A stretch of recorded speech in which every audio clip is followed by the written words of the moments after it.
Hello everyone मोर आन eighty भिडिओলৈ আপোনালোক সকলোকে স্বাগতম জনাইছো।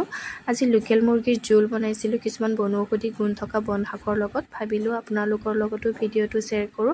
আৰু এইকেইদিন গাটো বৰ বেয়া হৈ আছিল, হেতু কাৰণে ঘৰৰ মানুহখিনিৰো বেয়া হৈ আছিল গা, হেতু কাৰণে ভাবিলো এই ৰেচিপিটো বনাও। এয়া হৈছে জাৰি গছ, আমি জাৰি গছ বুলি কওঁ। আৰু এয়া মচুন্দৰী পাত, আৰু ইয়াতে বৰ মানিমুনি আৰু সৰু মানিমুনিও আছে। লগতে নৰসিংহৰ পাতো আনিছিলো, অলপ নৰসিংহৰ পাতটো অলপ বেছিকৈ দিছো, মানে খাবলৈ ভাল হয় আঞ্জাটো। আৰু যেহেতু মই জোলে বনাম হেতু কাৰণে আলু কেইটামানো কাটি লৈছো। আলু দিলে মানে আঞ্জাটো অলপমান ডাঠ হয়, ভাঙি দিম আলুখিনি। আৰু এয়া পিয়াজো কাটি লৈছো, আৰু লগতে মুৰ্গীৰ মাংসখিনিও ভালদৰে ধুই চাফা কৰি ল'লোঁ। আৰু এই ৰেচিপিটো যে আমাৰ ঘৰত প্ৰায় বনোৱা হৈ থাকে, যেতিয়া আমাৰ ঘৰৰ মানুহখিনিৰ গা বেয়া হয়, জ্বৰ ভাৱ হয়, চৰ্দি আৰু ডিঙি চৰচৰণি এনেকুৱা হৈ থাকে, তেতিয়া মানে বনোৱা হয়। আৰু জালুক অলপ সৰহকৈ দিলে ভাল হয়। আৰু জাব্ৰাং দিওঁ, জাব্ৰাংটো আপোনালোকে চিনি পায়নে? আপোনালোকক বাৰু মই দেখুৱাম দেই ভিডিঅ'টোত জাব্ৰাং কেনেকুৱা। আৰু জাব্ৰাং মানে প্ৰত্যেকটো আঞ্জাত দিলেই মানে মোৰ অলপ বেছিকৈ হ'লে মানে কি হয়, ডিঙিত ধৰে জাব্ৰাংটো, তেতিয়া আৰু বেছি ভাল লাগে। আৰু ডিঙিটো যেতিয়া চৰচৰণি হৈ থাকিব নহয়, তেতিয়া মানে জাব্ৰাংটো খাই দিব লাগে, বহুতখিনিয়ে ভাল মানে আৰাম পোৱা যায়। আৰু কেৰাহীখনত তেল দিলোঁ, তেলখিনি গৰম হোৱাৰ পিছতে পিঁয়াজ দিলোঁ, পিঁয়াজখিনি অলপ ৰঙচুৱাকৈ ভাজি মাংসখিনি ভাজিম। এতিয়া মাংসখিনিৰ পৰা পানীখিনি শুকাই যোৱালৈকে ভাজিম। তেল ওলোৱাৰ পিছতে ইয়াতে নিমখ আৰু হালধি দিম। নিমখ আৰু হালধি দিয়াৰ পিছত ইয়াতে ঢাকন দি অলপমান ৰঙচুৱাকৈ হোৱালৈকে ভাজিম মাংসখিনি। আৰু ইয়াতে একো পেকেট মছলা ব্যৱহাৰ নকৰোঁ। এনেকুৱা আঞ্জাখন যে চিম্পুলকৈ বনালেই খাবলৈ ভাল হয়, জালুক আৰু জাব্ৰাং দি।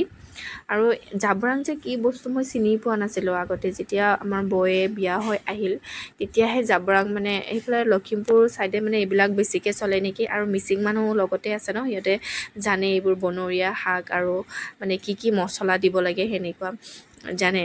তেতিয়াৰ পৰাহে মই গম পালোঁ যে জাব্ৰাং কি বস্তু। আৰু এইবিলাক জাৰি গছ, এইবিলাক যে আমি খায়ে পোৱা নাছিলোঁ, বৌয়ে অহাৰ পিছতহে আমি খোৱা হ'লোঁ।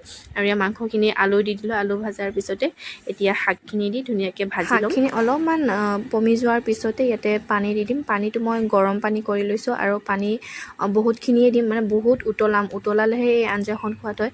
এই জাব্ৰাংটো দেখুৱাম বুলি কৈছিলোঁ যে এয়া জাব্ৰাং, ইংলিছত ইয়াত চিজন পেপাৰ বুলি কয়। গ'ল যেতিয়া ডিঙিৰ অসুখ হৈ থাকিব নহয়, এইটো এটা খাই দিবচোন, বহুতখিনিয়ে ভাল লাগে। আৰু এই আঞ্জা আমাৰ উতল আহিছে, অলপ আলু সিজিছেনে নাই চাইছোঁ। আলুটো আৰু অলপ টাইম লাগিব, আৰু বহুত সময় উতলিব দিব লাগে এই আঞ্জাখন, তেতিয়াহে বহুতখিনি সোৱাদ হয়।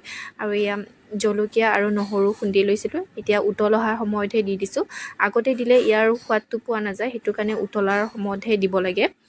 আৰু এইখিনি দি, আৰু এতিয়া জাব্ৰাংখিনি অলপমান জুইৰ ওচৰত থৈ দিছিলোঁ গৰম হোৱাকৈ, মানে এনেকৈ হাতেৰে পিহি দিলেই ধুনীয়া গুড়া হৈ যায়। এতিয়া দিলোঁ জাব্ৰাংখিনি দি, আৰু উতলিব দিম। উতলাৰ পিছত উতলি অলপমান পানীটো শুকাই যাব দিম, তাৰপিছত আমাৰ আঞ্জা ৰেডি হৈ যাব। গেছটো অফ কৰি দিলোঁ, আৰু এয়া আমাৰ আঞ্জা ৰেডি হৈ গ'ল। আৰু এনেকৈ খালে বহুতখিনিয়ে আৰাম পোৱা যায়, মানে বহুতখিনি ভাল লাগে ডিঙিৰ অসুখ হৈ থাকিলেও। আৰু গৰমে গৰমে জোলটো পি খাই দিব লাগে, বহুতখিনি ভাল লাগে। তো আজিৰ ভিডিঅ'টি ইমানেই। আপোনালোকে যদি মোৰ ভিডিঅ'বোৰ চাই ভাল পায়, প্লিজ লাইক কমেণ্ট শ্বেয়াৰ কৰি দিব, আৰু পেজটো ফ'ল' কৰি দিব। তো আজিৰ ভিডিঅ'টি ইমানেই, আজিলৈ আহিছোঁ, বাই।